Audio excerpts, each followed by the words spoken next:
Biar mengalir kasih-Mu atas masing-masing kami malam hari ini, ya Roh Kudus. Karena kami tahu Engkau hadir di tengah-tengah kami.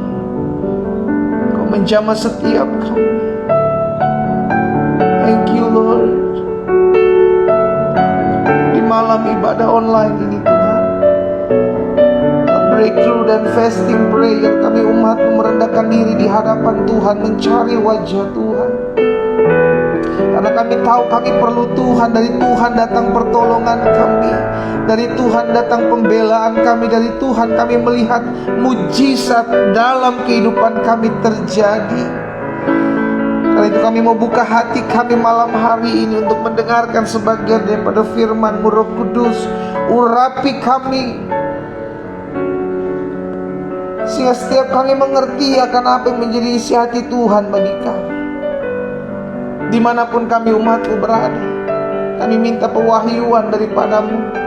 Tuntun kami, arahkan kami ya Roh Kudus, sehingga kami tahu apa yang harus kami buat di tengah-tengah pergumulan yang hari-hari ini kami sedang hadapi. Sampaikan sesuatu bagi masing-masing kami di dalam nama Yesus. Kami berdoa dan kami bersyukur kepada Tuhan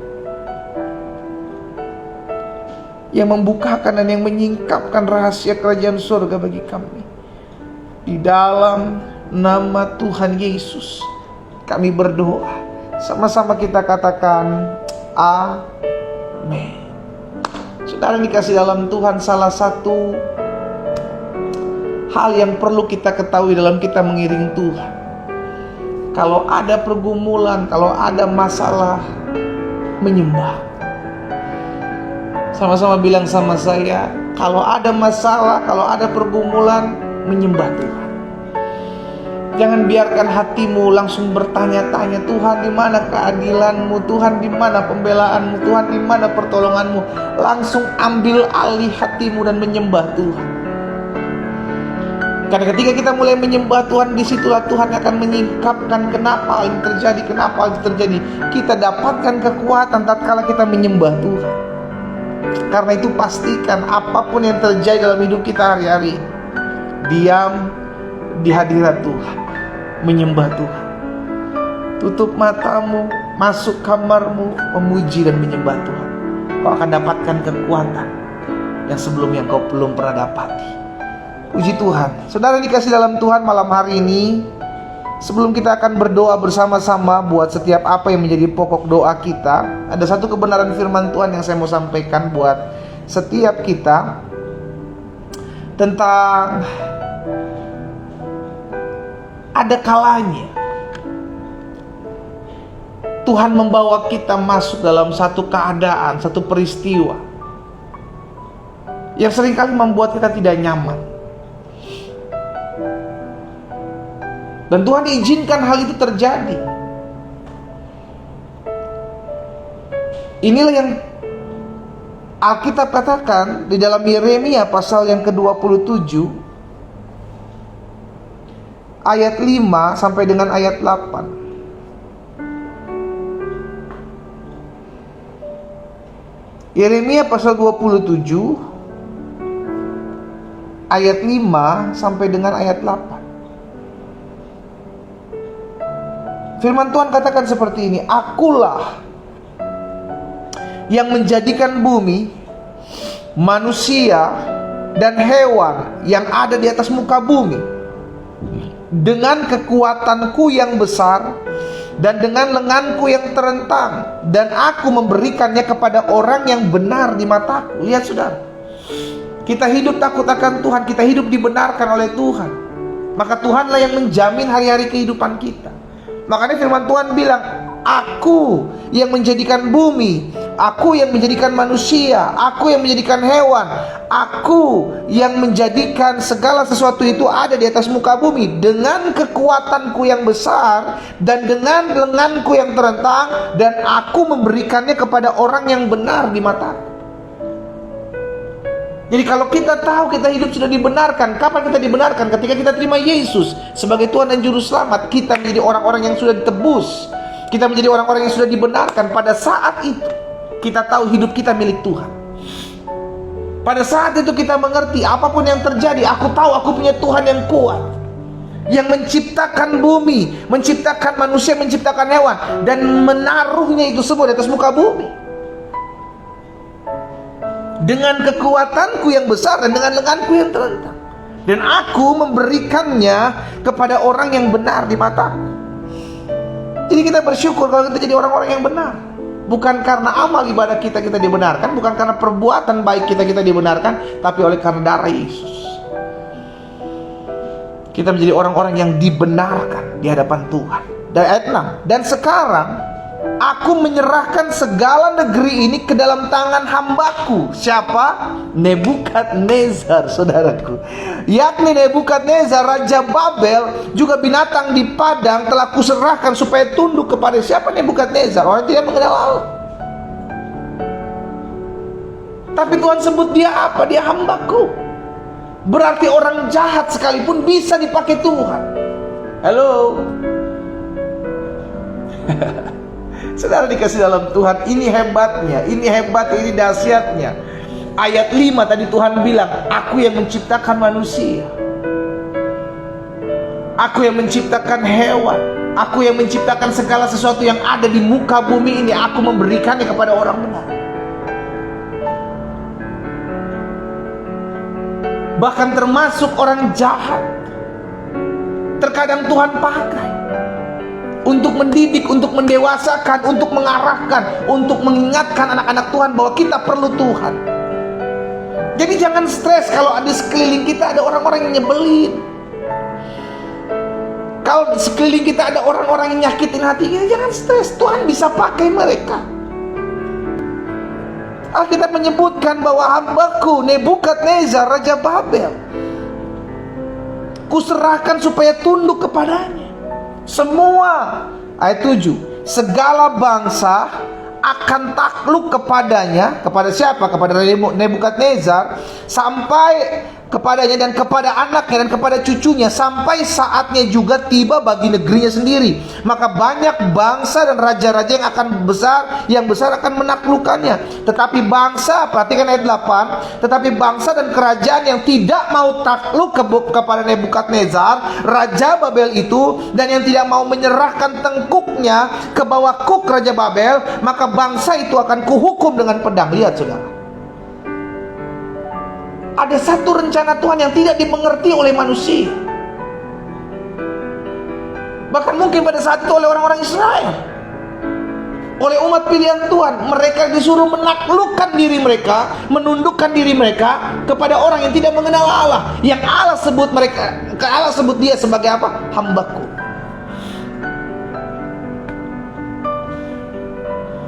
Alat yang dipakai oleh Tuhan bisa berupa orang jahat, orang yang tidak mengenal Tuhan. Tuhan bisa pakai. Itu sebabnya selalu saya bilang, jangan mengecilkan kuasa Tuhan. Hati raja-raja di dalam tangan Tuhan seperti batang air, dia arahkan kemanapun dia keinginkan. Siapapun dia, selama dia masih manusia, dia bisa diatur oleh Tuhan, dia bisa diarahkan oleh Tuhan. Sekalipun dia orang jahat, bisa menjadi rencana besar Tuhan untuk memberkati orang benar. Makanya kalau sesuatu terjadi tidak sesuai dengan apa yang kita inginkan, saudara dengar baik. Kalau ada sesuatu hal yang tidak kita inginkan, jangan stres. Tiba-tiba kita tidak melakukan apa-apa, kita dirugikan. Kita nggak pernah ngerugiin orang lain, tiba-tiba ada datang orang merugikan kita. Jangan stres. Tetap tenang, semua dalam kendalinya Tuhan. Sama-sama ketik di kolom komentar, semua dalam kendali Tuhan. Selama kita hidup benar, tidak melenceng ke kanan, tidak melenceng ke kiri, Tuhan bilang itu semua dalam kendalinya.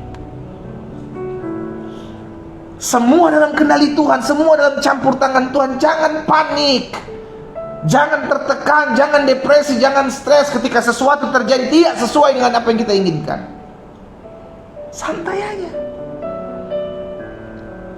Dia Tuhan kok. Ketika kita memanggil dia Tuhan, dia bisa buat apa yang tidak mungkin buat kita untuk kita buat. Tetapi bangsa dan kerajaan yang tidak mau takluk kepada Nebukadnezar Raja Babel, yang tidak mau menyerahkan tengkuknya ke bawah kuk Raja Babel, maka bangsa itu akan kuhukum dengan pedang, kelaparan, dan penyakit sampar. Demikian firman Tuhan, sampai mereka kuserahkan ke dalam tangannya. Jadi jelas, yang Tuhan mau semua bangsa menundukkan dirinya, menaklukkan dirinya di bawah pemerintahan Raja Babel, Nebukadnezar, bahkan termasuk umat pilihan Tuhan. Ayat 11 dari pasal 27. Ayat 11 dan ayat 12 dari pasal 27 kitab Yeremia. Tetapi bangsa yang mau menaruh tengkuknya, tadi Tuhan bilang yang tidak mau menaruh tengkuknya di bawah pemerintahan Raja Babel, tidak mau memberikan dirinya kepada Raja Babel, maka Tuhan akan hukum. Tapi bagi mereka yang mau menaruh tengkuknya ke bawah Raja Babel dan takluk kepadanya, maka mereka akan kubiarkan di atas tanahnya. Demikian firman Tuhan, dan mereka akan mengolahnya dan diam di sana. Lihat, ada tekanan di bawah pemerintahan Raja Babel Nebukadnezar, ada tekanan, ada penjajahan, tapi tetap diberikan hidup oleh Tuhan. Jadi kalau Tuhan izinkan kita ada masalah, Tuhan izinkan kita punya pergumulan, di tengah-tengah masalah, di tengah-tengah pergumulan, Tuhan tetap pelihara. Haleluya. Sama-sama bilang sama saya, Tuhan tetap pelihara sekalipun saya ada di tengah masalah. Selama masalah itu tidak engkau buat, Tuhan izinkan ada masalah, engkau setia ngiring Tuhan, engkau setia mengikut Tuhan. Tiba-tiba ada masalah, engkau dihianati, engkau dikecewakan, engkau dirugikan, engkau difitnah. Jangan stres, Tuhan tetap kendalikan hal itu. Haleluya. Bagian kita apa? Taat aja. Bagian kita tunduk aja, bagian kita takluk aja ke bawah tangan Tuhan. Ayat 12, bahkan Tuhan bilang kepada Raja Yehuda, kepada Zedekia, Raja Yehuda, aku telah berbicara dengan cara yang sama, kataku, taruhlah tengkukmu ke bawah tengkuk kerajaan negeri Babel, taklukkan kepadanya dan kepada rakyatnya, maka kamu akan hidup. Lihat saudara, jadi dari peristiwa ini kita belajar ada kalanya dalam kita mengiring Tuhan, sesuatu bisa menimpa hidup kita. Ada rancangan-rancangan orang jahat, ada rancangan-rancangan orang yang gak suka sama kita. Itu bisa menghampiri hidup kita. Dalam hidup ini pegang prinsip, satu helai rambut pun tidak akan jatuh tanpa seizin Tuhan. Berarti semua dalam kendalinya Tuhan, semua dalam kontrolnya Tuhan. Ada sesuatu yang terjadi yang tidak kita inginkan, tidak kita inginkan, itu bisa terjadi, it's okay. Kita tetap mesti percaya hidup kita dipelihara oleh Tuhan, hidup kita ditolong oleh Tuhan. Tuhan menjaga, membentengi hidup kita. Engkau yang seorang istri atau engkau seorang suami yang hari-hari sedang dihianati oleh pasanganmu, jangan stres. Doa terus, doa terus, doa terus. Ada kalanya Tuhan biarkan kita dijajah dalam tanda kutip. Ada kalanya Tuhan membiarkan kita ditindas, ditekan saudara, dengan setiap pergumulan, dengan setiap masalah. Ada kalanya, but it's okay. Tuhan bilang, selama engkau mau menaklukkan dirimu di bawah pemerintahan Raja Babel dan engkau mau tinggal di sana, maka aku akan memeliharamu. Aku akan membiarkan kau diam di tanah itu. Maksudnya, sekalipun kau ada di bawah tekanan, kau ada di bawah jajahan, Tuhan tetap memeliharamu. Itu dahsyatnya kuasa Tuhan. Itu dahsyatnya kuasa Tuhan. Dalam hidup ini kita gak bisa memaksa orang untuk selalu berbuat baik kepada kita. Tapi bagian kita tetap bisa berbuat baik kepada orang lain. Kerjakan aja itu. Tapi ketika engkau lakukan perbuatan baik, namun perbuatan baikmu tidak dihargai, it's okay. Yang penting saya sebagai orang yang sudah dibenarkan melakukan apa yang menjadi tugas saya sebagai orang benar. Dampak dari apa yang kita buat, mau kita terima negatif, mau kita terima positif, kita tetap percaya Tuhan pegang kendali. Kalau hal itu terjadi negatif dalam kehidupanku, selagi aku sudah menabur hal yang positif dan yang aku terima adalah hal negatif, aku tetap percaya ada maksud Tuhan yang mungkin hari ini aku belum mengerti. Ingat ya, jangan stres ketika sesuatu terjadi tidak sesuai dengan apa yang kau inginkan, apa yang kau harapkan.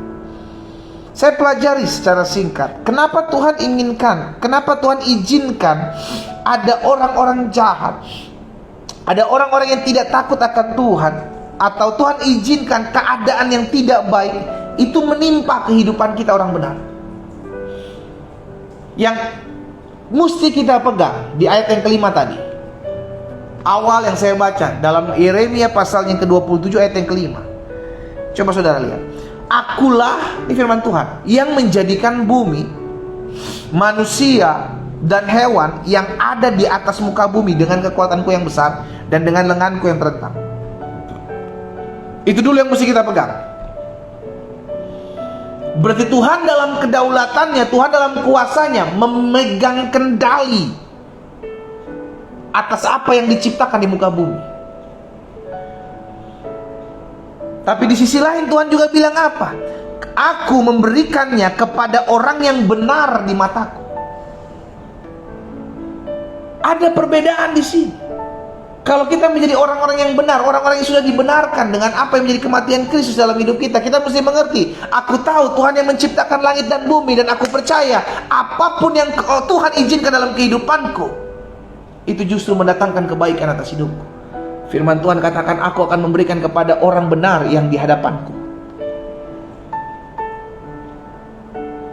Makanya jangan melenceng ke kanan dan ke kiri. Hidup aja terus, taat aja, taat. Apapun menimpa hidupmu, tetap taat.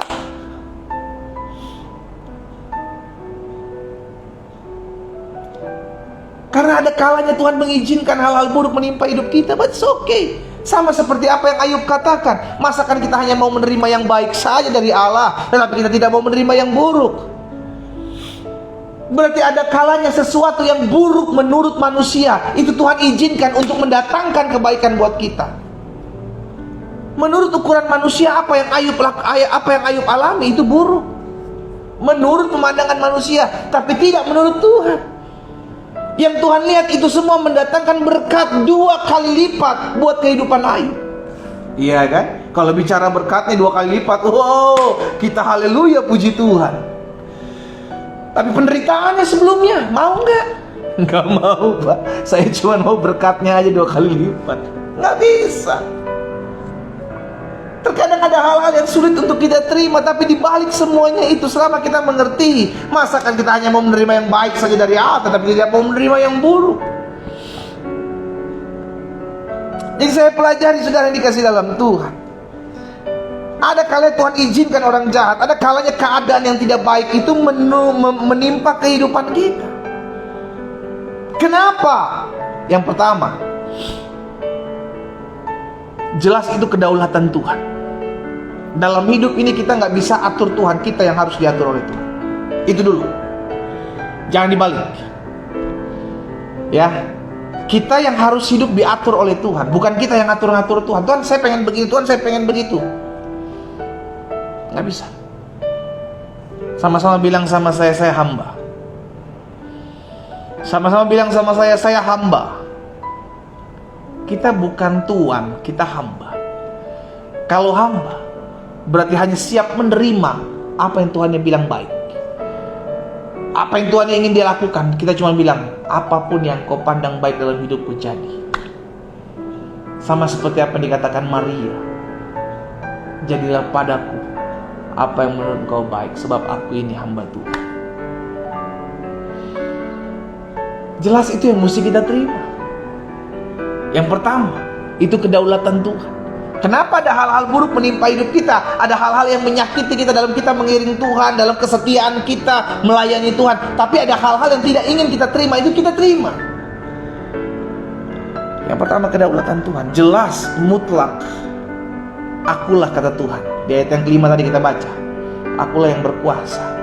Dengan tangankulah. Kita nggak bisa buat apa-apa, kita cuma manusia. Kita cuma bisa bilang, Tuhan, apa yang kau pandang baik jadi padaku. Kalau engkau tahu itu pandang baik, Sekalipun aku harus menelan pil pahit, jadilah. Karena Dia Bapa yang baik, Dia tidak akan pernah memberikan sesuatu yang jahat dalam hidup. Apa yang Dia berikan selalu mendatangkan kebaikan. Mungkin kita belum bisa mengerti why, kenapa ini terjadi, kenapa itu terjadi, tapi kita belajar percaya. Tuhan, aku percaya apa yang Kau buat dalam hidupku, sekalipun aku belum menerimanya sebagai sesuatu yang baik dalam hidupku, tapi aku percaya itu mendatangkan kebaikan dalam kehidupanku. Allah turut bekerja di dalam segala sesuatu. Segala sesuatu, apapun itu, termasuk orang jahat, termasuk rekaan-rekaan manusia-manusia yang jahat, Tuhan bisa pakai untuk mendatangkan kebaikan dalam hidup kita. Yang kedua, kenapa Tuhan izinkan orang jahat? Kenapa Tuhan izinkan keadaan yang tidak baik, hal-hal yang menurut kita merugikan kita itu menimpa hidup kita? Yang kedua, karena kedewasaan iman harus Tuhan berikan dalam hidup kita. Tuhan gak mau kita terus menjadi anak-anak rohani. Tuhan mau kita dewasa rohani. Caranya bagaimana? Harus ada dapur ujian, harus ada pendidikan, harus ada kedewasaan. Jangan dari 2002 sampai 2022 begitu aja gak berubah-berubah. Kecewa, sakit hati, kepahitan, bertobat. Kecewa, sakit hati, kepahitan, bertobat. Udah gitu aja hidupnya, gak ada peningkatan. Kalau kita mengerti, kita mau dewasa, maka kita harus siap dimurnikan.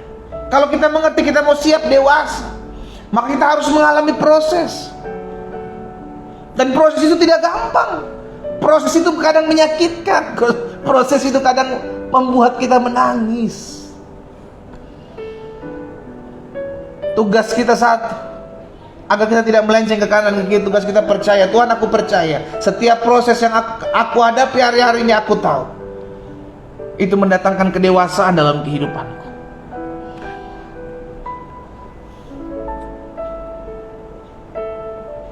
Jelas Tuhan Yesus katakan, kita harus dewasa. Ada perubahan. Ya. Jadi kenapa Tuhan izinkan ada orang jahat dalam kehidupan kita, ada orang-orang yang menyakiti hidup kita? Yang pertama, karena itu kedaulatan Tuhan. Apa yang Tuhan buat itu baik buat kita. Tugas kita adalah percaya saja. Tugas kita adalah siap diatur oleh Tuhan. Bukan kita yang atur-atur Tuhan. Bukan kita yang suka-suka apa yang kita buat, pengen kita buat. Dan yang kedua, kenapa itu terjadi? Karena Tuhan mau kita dewasa. Dewasa dalam cara kita berpikir. Bukan lagi anak-anak makanan lembut yang kita makan, tapi makanan-makanan keras. Bukan lagi susu yang kita minum, tapi makanan-makanan keras. Agar kita semakin hari semakin dewasa, semakin hari semakin bertumbuh dalam pengenalan akan Tuhan. Dulu waktu masih baru kenal Kristus, ya disayang-sayang, apa yang kita minta ada. Tapi semakin kesini ada pendewasaan. Ada kalanya doa kita belum dijawab, nggak langsung dijawab. Ada kala kita berdoa justru keadaan justru malah sebaliknya tidak sesuai dengan apa yang kita inginkan. But it's okay. Karena kita tahu semua dalam rencana Tuhan kok. Tugas kita adalah mengerti, Tuhan, aku siap didewasakan, maka aku harus siap diproses, aku siap dibentuk, aku siap dimurnikan. Setiap jenjang bangku sekolah, untuk naik ke atasnya, dari TK ke SD, SD, SMP, SMA, perguruan tinggi harus ada ujian. Kehidupan kita pun seperti itu. Siap dimurnikan, siap diuji, siap didewasakan. Yang ketiga, kenapa Tuhan izinkan orang jahat, keadaan yang tidak baik itu menimpa hidup kita? Agar kita selalu ingat bahwa kita perlu Tuhan. Terkadang Tuhan izinkan hal-hal ini terjadi dalam hidup kita agar kita mengerti, Tuhan, saya perlu Tuhan. Tapi ada juga orang-orang yang memang keras kepala, kepala batu, yang udah dikasih masalah, dikasih badai hidup, tetap kekeh, tetap berpegang pada keyakinan diri sendiri. Saya gak perlu Tuhan, saya gak butuh Tuhan. Bahkan ada yang bilang, saya hanya perlu orang-orang kuat aja di sekeliling saya. Orang kayak gini siap-siap aja selesai. Ada kalanya Tuhan izinkan hal itu terjadi dalam kehidupan kita agar kita mengerti kita perlu Tuhan. Dan hal itu sering terjadi dalam kitab Hakim-Hakim, saudara yang dikasih dalam Tuhan. Bagaimana ketika bangsa Israel jauh dari Tuhan menyembah Baal, Tuhan memberikan hukuman melalui bangsa-bangsa asing, menyerang, menindas mereka. Tapi ketika mereka bertobat, mereka ingat akan Tuhan, datangi kepada mereka hakim-hakim yang menjadi pemimpin untuk membela mereka. Begitu aja terus menerus. Setelah keadaan udah aman, mereka bertobat, mereka balik lagi menyembah berhala lagi, jauh lagi dari Tuhan. Tuhan hukum lagi dengan bangsa-bangsa asing. Jadi terkadang ada orang-orang jahat menghampiri kehidupan kita untuk menyadarkan kita perlu Tuhan. Ada masalah-masalah yang sukar terjadi dalam hidup kita agar kita sadar, saya perlu Tuhan, saya nggak boleh pakai kekuatan saya sendiri. Saya perlu berdoa, saya perlu merenungkan firman, saya perlu ingat janji Tuhan. Untuk mengingatkan kita. Terkadang perlu trigger seperti itu, untuk membuat kita menjadi manusia-manusia yang tidak mengandalkan kekuatan kita sendiri. Tapi ingat, saya perlu Tuhan, saya butuh Tuhan, saya tidak bisa hidup di luar Tuhan. Makanya Daud jelas katakan, tertindas itu baik bagiku, sehingga aku belajar ketetapan-ketetapan-Mu. Engkau mau belajar dekat dengan Tuhan, berdoa supaya ada masalah. Pendeta ini doanya maksud supaya ada masalah. Saya nggak berdoa nggak ada masalah aja, ada masalah kok. Sudah dikasih dalam Tuhan, ingat kalau ada masalah, kalau ada pergumulan, ingat berarti saya perlu Tuhan. Tuhan terkadang pakai pergumulan, Tuhan terkadang pakai masalah, terkadang Tuhan pakai orang-orang jahat sekeliling kita untuk mengingatkan kita, ayo anakku, engkau sudah terlalu jauh dariku. Sadar dan berbalik.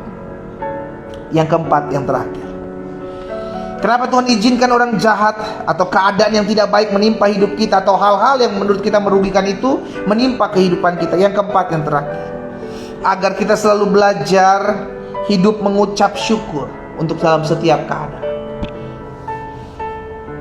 Kita jadi orang-orang yang bukan hanya bersyukur ketika keadaan baik, tapi yang Tuhan inginkan dalam keadaan tidak baik pun kita harus mengucap syukur. Itu yang terjadi ketika Rasul Paulus bersama dengan Silas di penjara.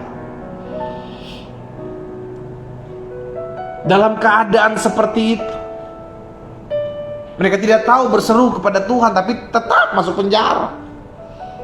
Tapi mereka tidak mengeluh bersungut-sungut. Justru mereka memuji-muji Tuhan. Mereka beria-ria, mereka bersyukur kepada Tuhan. Dan ternyata ada maksud Tuhan untuk memenangkan jiwa dalam sana. Lihat saudara.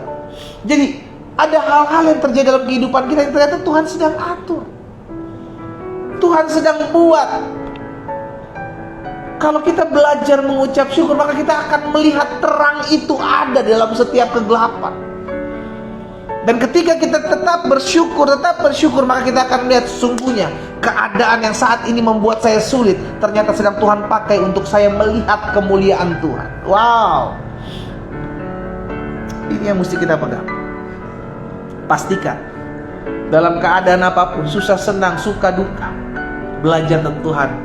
Aku bersyukur buat setiap keadaan. Ada banyak duit lagi, gak ada duit, tetap bersyukur kepada Tuhan. Lagi banyak cuan, lagi gak ada cuan, tetap bersyukur kepada Tuhan. Tetap cari Tuhan, tetap beribadah, tetap setia melayani. Karena itu pastikan Tuhan ada dalam setiap keadaan susah kita maupun keadaan senang kita. Dimanapun kita berada, apapun yang sedang menimpa hidup kita, Dia tetap Tuhan yang tetap mengasihi saudara dan saya.